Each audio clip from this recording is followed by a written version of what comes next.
Well, let's start deep cleaning. Agreeing with my husband's words, we set out to scrub every corner of the house. We both work a lot, so we seldom get a chance to really clean like this. So, we were determined.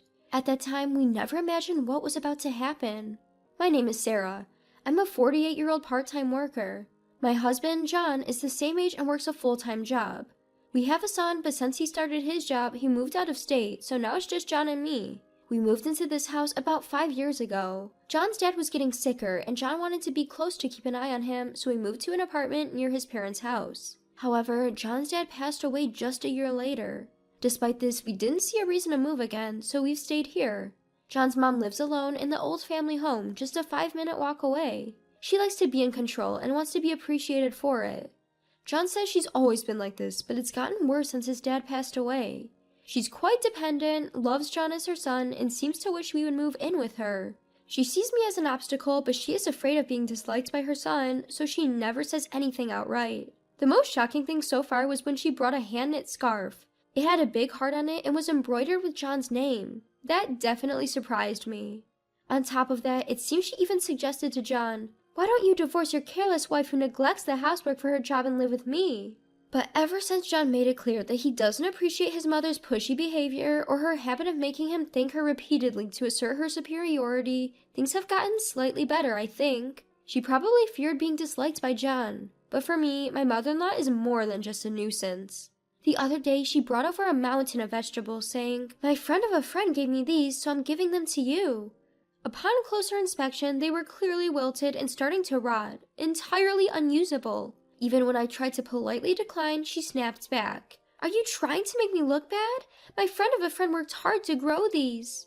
I mean, it's a friend of a friend and not a friend of hers. I don't think it should really be a big deal, but apparently it's important for her. She's also brought over strange dishes, saying, "I made this, try some." Once, I decided to give it a try, and it was unbelievably terrible. I'm not sure if she intentionally made it terrible, or if she just realized it was terrible after making it and decided to pass it off onto us, but despite her claims of being, "I just like taking care of people," she's mostly just annoying. I can't help but wonder if there's something to be done about her desire for recognition. Since her husband died and she's been alone, I've stayed quiet, thinking she must be lonely. But I've been thinking I need to say something before I get crazy. This happened a few days ago, and I've spoken a little to John about it. "I wish your mother would stop showing up suddenly, especially with food without checking first. It's quite a bother. Could you maybe talk to her, John?" John, who's less often at home than me, seemed unaware of this, responding, "Oh, really? I thought she always called before coming over."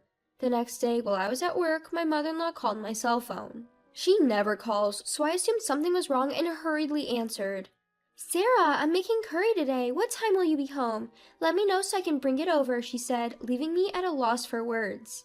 That's not what I meant at all. John must have talked to his mom about our conversation from the day before. No one asked her to call and bring food over. What I wanted was for her to stop showing up unannounced and to stop bringing us things. But I guess John must have relayed the message in an indirect way. So I directly told her I wasn't sure what time I'd be home, as I might have to work late, and that we didn't need any food because we still had leftovers from the night before. Nevertheless, she said, "Then I'll just leave it at the front door," before hanging up, disregarding my refusal. And sure enough, when I got home, there was a container of curry next to our front door. Who knows how long it had been sitting there? It was left directly on the ground, and I was concerned about the sanitation, so I didn't feel like touching it.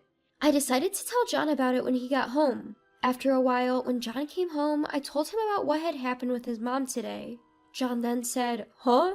I haven't had the chance to talk about it yet. I was thinking of having a proper conversation this weekend." It was weird because I had assumed that he had already talked to her. From that point on, when I mentioned to John, "The grocery store is having a sale tomorrow, could you come with me?" we would run into my mother-in-law at the grocery store. And when John would tell me, "I got movie tickets, it's for a show this weekend in the evening," we would run into my mother-in-law at the movie theater. It was all very strange. Each time we would ask my mother-in-law how she knew we were there, but the answers were always because she heard about the sale, or because she heard that this was a good movie. I'm afraid that she might see my iPhone while I'm away, so I try to hold it wherever I go, but my mother-in-law's frequent visits didn't stop. John and I talked about how creepy it was, but we still had no idea the reason. Then the day came when we started spring cleaning. "We just have this room left to clean," we said, moving on to the final room, the bedroom.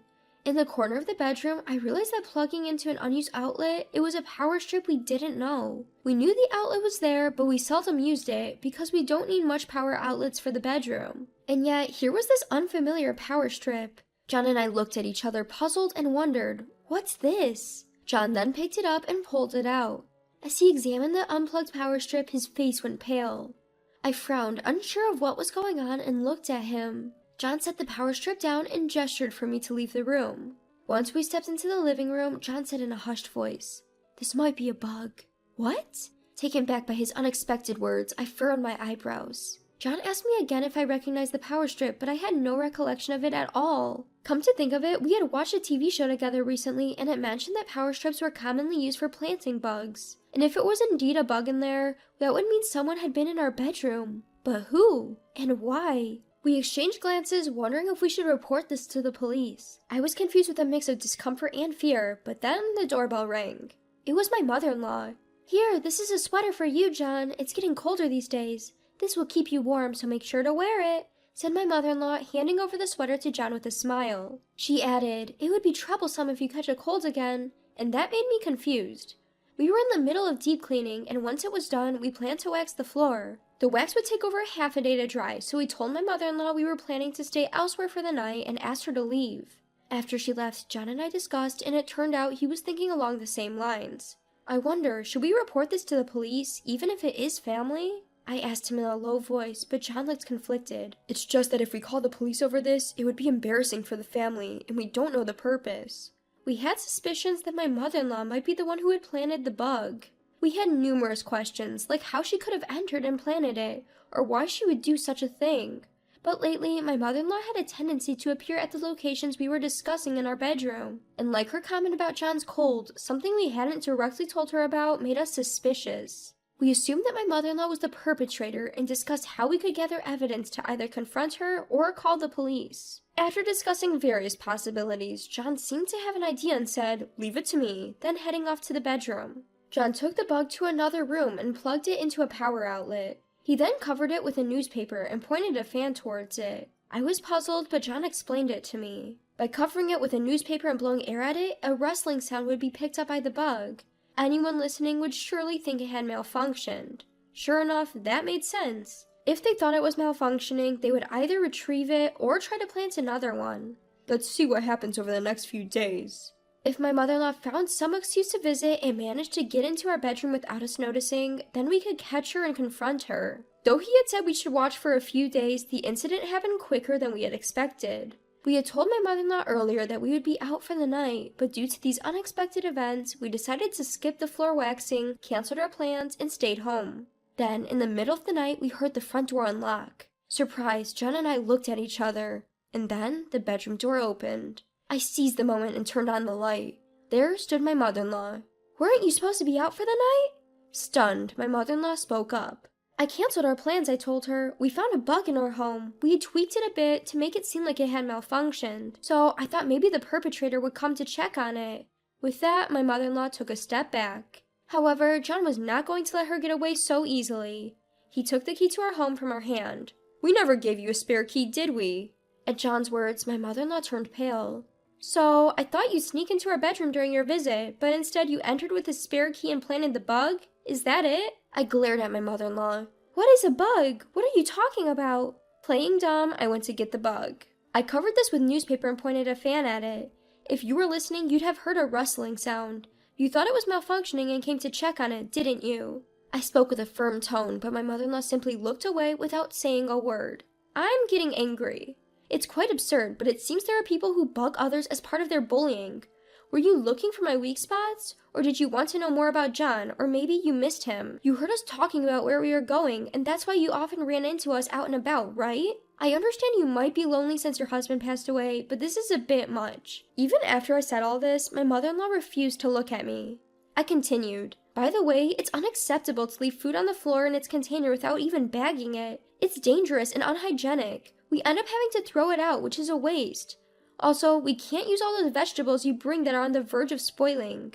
John, who had been listening all this time, started to nod, then opened his mouth. Oh yeah, and it's really scary to suddenly come here without thinking about our convenience, or to be ambushed at our destination. To put it simply, it's annoying. It seems that he had left her shocked. She started sobbing. But after Dad passed away, you hardly ever come over, and whenever you do call, it's to tell me not to bring anything or something else that makes me sad. Why do you only care about your father? I just wanted to see you, so I had no choice but to go visit you. And just like you, Sarah said, I thought if I brought things you needed, you would say thank you. But lately, you guys don't ever say thank you. My mother-in-law began to cry hard. I was utterly confused by now, and it seemed she just wanted to see John, her only son, and be thanked. I can't keep up with her desire for recognition. It's true that John cared more about his father than for his mother, but I know there was a good reason for that. But my mother-in-law either forgot that or she was crying in an attempt to pretend it never happened. Annoyed, I ended up saying, "Of course he's going to care more about his father who worked hard, did household chores, and raised him while his mother was gallivanting around with his father's money." In fact, my mother-in-law loved to go out and was often away from home even when John was little. It seems his father thought the presence of a mother was necessary, so he never opted for divorce, but John clearly stated that the person he was grateful for was his father. I don't know if his father ever noticed, but according to John, my mother-in-law even had affairs. As she got older and her husband died, leaving her with less money to spend freely, the men who used to spoil her no longer paid her any attention. It seems that's when she started seeking attention from her son. As I said this, John nodded. "Yeah, that's why it's hard when you say I should be grateful to you. We were actually thinking of moving after Dad passed away, but Sarah was worried about you since you are old and suggested we should at least check on you from time to time. That's why we're still here. Aren't you the one who should be grateful?" Then my mother-in-law started to sob again, repeating how lonely she was. In response, I found myself saying sternly, "If you're lonely, does that mean it's okay to break in, install bugs, and commit crimes?" Then my husband chimed in. "Embarrassing as it is to say, I think we might have to involve the police. She hasn't even apologized." At that, her sobbing stopped abruptly. "No, that's not what I meant. I'm sorry. I'll apologize, so please, don't call the police." Her antics started to look quite ridiculous, and I couldn't help but laugh. "So, what did you mean? It's strange to make a copy of the key without permission, and I don't think it's normal to even consider bugging someone. It's definitely creepy. Can we agree to cut all ties moving forward?" Then my husband showed her the door, telling her, "If you don't want us to report this to the police, the least you can do is stop bothering us." After that, we discussed and decided to move. Of course we didn't tell my mother-in-law where we were going, and we didn't even tell her that we would move. In fact, my husband had been contemplating a promotion that would require moving to the next county for a while now. With this recent event, we decided to accept it. When we didn't report my mother-in-law to the police, she handed us money, saying it was compensation for the trouble she had caused, and she said that the issue was over. We took the money, but still severed all ties with her, making it official with documents drawn up by a lawyer. After we moved, we heard that my mother-in-law had become depressed, but we saw it as karma. We weren't here to fill up with her desire for recognition. Our new home was close to where our son lives, so we get to see him more often. While our son is important to us, he's an adult now. I can't understand why my mother-in-law would be so obsessed with her adult son. Speaking of our son, he's mentioned he's thinking of getting married, which I'm looking forward to. Using my mother-in-law as an example, I intend to do my best to build a good relationship with my future daughter-in-law.